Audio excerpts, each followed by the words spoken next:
Today on Bridge City News, United Conservative leader Jason Kenney has released his party's platform for the election, promising to get Alberta out of the red and into a surplus within 4 years. The Prime Minister's former Principal Secretary Gerald Butts says he has decided to release texts related to the SNC Lavalin controversy to the Commons Justice Committee.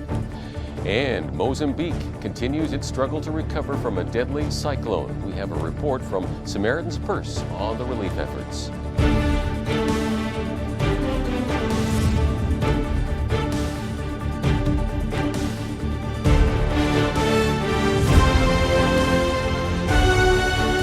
Good afternoon. I'm Paul Arthur with the weekend edition of Bridge City News. Kevin Cooey's Canadian rink is off to a great start at the Pioneer Hybrid World Men's Curling Championships at the Lethbridge NMAG Centre, thumping Russia 11-3 and edging South Korea 6-5 yesterday. 2 games are scheduled for Canada today. They take on Italy and then China. It was not the finish the Lethbridge Hurricanes were looking for last night. A heartbreaking 6-5 home ice loss to the Calgary Hitmen now leaves the Canes in a do-or-die situation. They are fighting for their playoff lives as we speak in an afternoon game in Calgary. For many years, Woods Homes has served at-risk children and their families in Lethbridge. And it was another successful fundraiser last evening for the organization. Ainsley O'Reilly has the story. The Woods Homes Charity Gala is in its 15th year, and this year sold out with over 300 guests. I just can't say enough just with the people of Lethbridge, the city of Lethbridge, just how they come out and support Woods Homes, just to better enable us to serve the kids through the core, through Youth Connections, just giving them a safe place to stay, keeping those doors open. So last year, the event pulled in about $73,000. And this year, they're hoping for even more. The goal tonight, we hope we want to reach $80,000.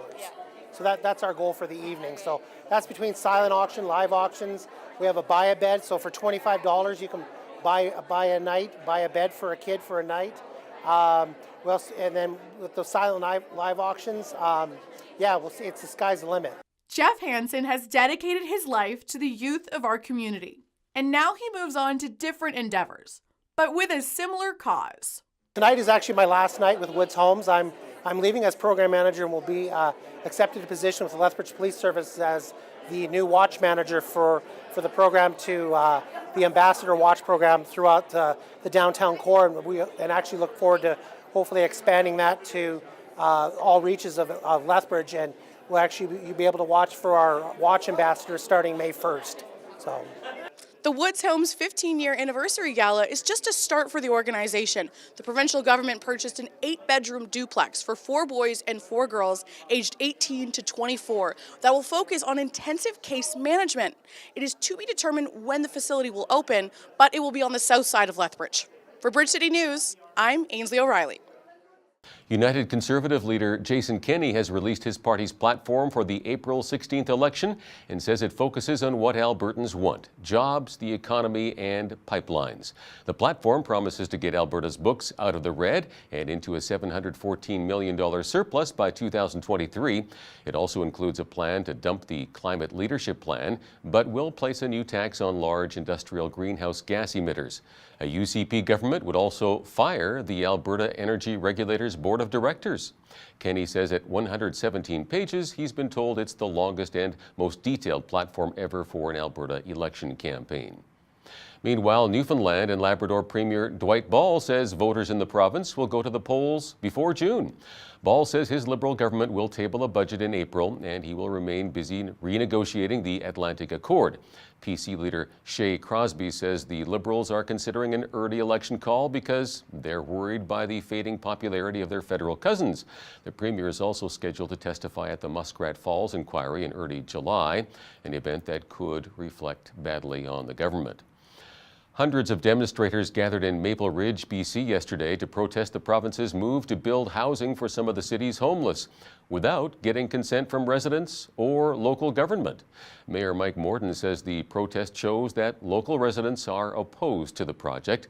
Housing Minister Selina Robinson announced this month that the ministry intends to build 51 units of supportive housing on province-owned land on Burnett Street, with construction slated to begin in April.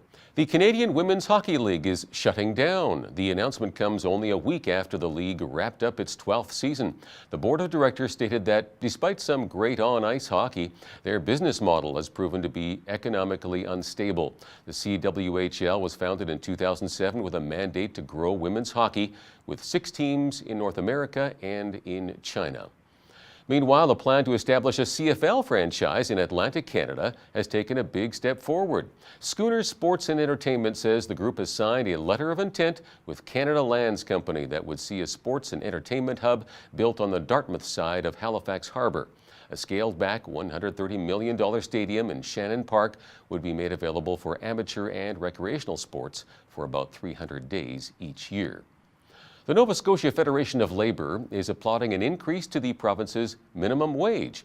As of tomorrow, the wage rate will go up by 55 cents to $11.05 an hour for inexperienced workers and $11.55 per hour for experienced workers.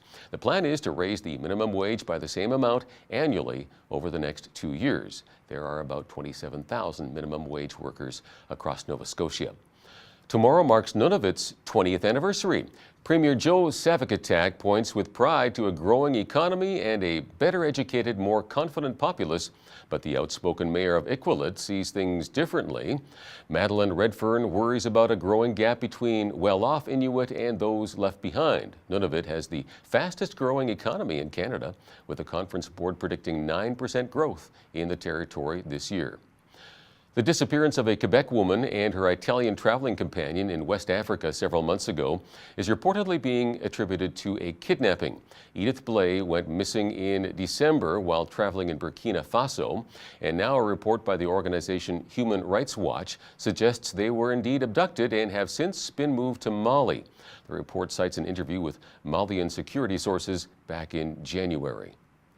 First, it was former Attorney General Jody Wilson-Raybould's turn. Now, Prime Minister Justin Trudeau's former Principal Secretary Gerald Butts is having his. Butts says he has given the Commons Justice Committee notes and texts related to the SNC Lavalin controversy. In a tweet, he says he is responding after reviewing the material Wilson-Raybould submitted last week. Her submission included a 17-minute recording of a call she had with Privy Council Clerk Michael Wernick that was made without his knowledge. It was meant to show that Wernick and Trudeau inappropriately pressed her to give a criminal prosecution break to the engineering firm. Pope Francis is wrapping up his 2-day visit to Morocco. Yesterday, he reached out to the kingdom's Muslim majority, while today he turned his attention to the nation's small Christian community, meeting with Catholic priests and other Christian leaders. Christians are hoping the pontiff's visit will bring some change, as Moroccans who convert from Islam to Christianity must practice their faith privately and hide their religious affiliations out of fear of prosecution and arrest. Mozambique continues its struggle to recover from the cyclone that has so far killed 501 people, leaving a path of destruction in its wake. One of the serious problems now arising is the spread of cholera, with 271 cases reported so far, with that number likely going much higher as the disease is fueled by contaminated food and water. The Samaritan's Purse Relief Agency is providing hands-on help. They are working together with local churches. We now hear from Pastor Mario Casquinhas. The wind was blowing. We heard a noise like the roof collapsing. Many people in bed, they didn't even have ideas what the cyclone is. When I came here first day, I just stand in the door and I start crying. Lot of water here, no roof. My heart was really in pain. And then I said, Lord, we just want to say thank you because we're still alive. Let me tell you, it was not easy for me to stand before the people, to speak with them. I looked at the people, all the people crying. So what we start doing is just worshiping the Lord. It was not easy. So I say to the people, okay, we was affected as a church, but we need to stand with faith and hope. Some people, they came to me and said, Pastor, we don't have food in home, but we are here, we want to help. We are so happy to know there's a people, they love Africa, they love Mozambican people, they respond immediately, they are here, to help, to support our community. Thank you for your coming. Many people, when they saw the different people coming from outside, they just feel joy. We need a lot of prayers. The people, they need to be restored. Recapping one of our top news stories, United Conservative leader Jason Kenney has released his party's platform for the election, promising to get Alberta out of the red and into a $714 million surplus by 2023. And a look at weekend weather, partly cloudy this evening, then clearing overnight with a low of -4. For tomorrow, mainly sunny with a northwest wind gusting from 20 to 40 near noon and a high of 11 degrees. Faith organizations in Canada typically have charitable tax status, but some groups are concerned about a special Senate committee possibly making changes to that. Hal Roberts speaks with Reverend John Pello about that next.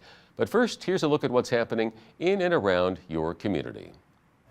Here's your Bridge City News community calendar. Come for a special celebration event called Gideon's Banquet on Friday, April 12th, beginning at 6:30 p.m. at My Victory Lethbridge, hosted by the Gideon's Lethbridge chapter. Enjoy an evening of delicious food, fellowship, live music featuring Carlin Fair and family, plus see a special screening of the powerful documentary, The Samson Project. Tickets are $25 each, and to purchase, contact Bill at 403-328-4244. If you're looking for a new-to-you bike, come out to the Lethbridge Bike Swap at Exhibition Park's North Pavilion on Saturday, April 27th. Sell, buy, or donate a bike. Admission is $2 for adults, and kids 12 and under are free. Bikes can be dropped off at 9 a.m. Find all kinds of used bikes that are refurbished or can be purchased as is. For more information, visit albertabikeswap.ca. And that's your Bridge City News community calendar.